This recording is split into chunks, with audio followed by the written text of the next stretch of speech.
Hi everyone, this is a YouTube video for people who are playing Soccer Manager 2020 and are new to it and want to be the Liverpool manager. I'm just showing you in my second season I won the title. I also won the FA Cup and the League Cup, so I did the domestic treble, and just gonna show you how we did that. So as you can see here, this is the league table at the end of the second season. Destroyed all the teams, basically. Just lost 3 games, amassed 103 points, played really attacking. The goal difference is 85. My first season, I came third, and also in my first season reached the Champions League final but lost. So then I reevaluated what I needed to do, looked on YouTube, all the videos and the forums, and just came about on how to set up my team. So this is the result in the League Cup. Beat Swindon 4-0 in the first round, then beat Leicester City 3-2, then Newcastle United. Overall, I beat them 8-2, and in the final, played Chelsea, beat them 1-0. Now in the FA Cup, beat Reading 6-2, then the next round, Boston 4-0, then Norwich 4-1, and in the final, again Chelsea, beat them 2-1. So that's all in one season. So the formation I played, this is the default formation, was the 4-3-3 attacking. Firmino didn't feature in my team that much because in the first season he wasn't scoring many goals, so I sold him for about 90 million and bought Werner for 110 million. I had enough money to buy Werner, and the reason why Werner worked out is that Werner's best position is a finisher. We were creating loads of chances in my first season, and we weren't putting all the ball at the back of the net, and I thought, well, that's not good enough. So we bought Werner. We played all the players in the best position. So Mane and Salah were wide forwards, although Salah's best position is a general forward, but Werner was taking that position. And Fabinho was a ball-winning midfielder with Oxlade and Wijnaldum as box-to-box midfielders. The defenders were wing-backs, and we got Van Dijk and Gomez as stoppers. So our instructions in attack was we played a short passing style, mixed attacking style. The forwards worked the ball into the box.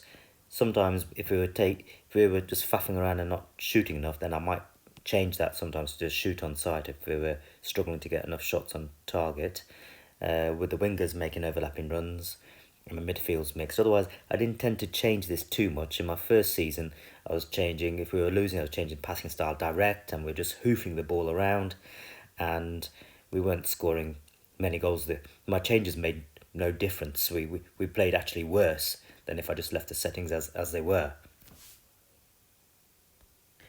In defence, we just had played pressing of the own half. Tackling style was hard. Now I changed the tackling style to normal if we were getting too many cards, and the back line was very high. I just mainly left those settings as they were. Now if I was winning 1-0 and it's the last 5 minutes, then I might change the defensive line to more defensive, and I might change the mentality to more very defensive, just to protect the 1-0 lead. So, but pretty much most of the games I didn't change those settings too much, apart from maybe in the last 5 minutes or so. For the roles, I just put the players with the best numbers for the role. So when did this formation, when didn't it work? Well, we'll analyse the 3 losses that we did, and one was against Watford.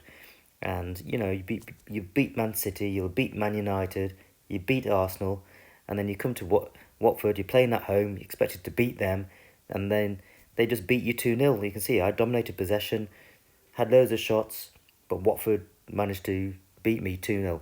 And one of the struggles with the 4-3-3 formation is that when somebody plays 4-2-2-2 against a 4-3-3 formation, the 4-3-3 formation tends to struggle against that type of formation. So that's the reason why I lost, and I find that as soon as you come up with a 4-2-2 formation, then 4-3-3 struggles. And so I'll show you what I did then in my next match when I did face somebody who had a 4-2-2 formation. And so we had to change the tactics. So this is the away match at Watford, where I won 3-1. Again, they're playing 4-2-2-2. and I played 4-5-1. So the key against 4-2-2-2 is you need to have more players in midfield than the opposition. Whereas with a 4-3-3, you've got 3 midfielders against 4.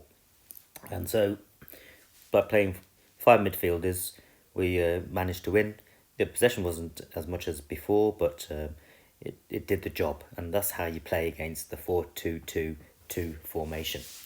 Another one of the matches I lost in that season was in the Champions League, and it was against Paris Saint-Germain. So they're playing a 4-2-3-1 attacking. So they got the Mbappe up front. You got Neymar.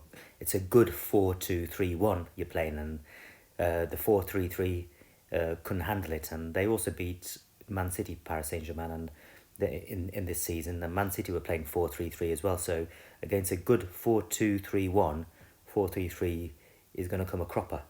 So this is how you would play against a very good 4-2-3-1.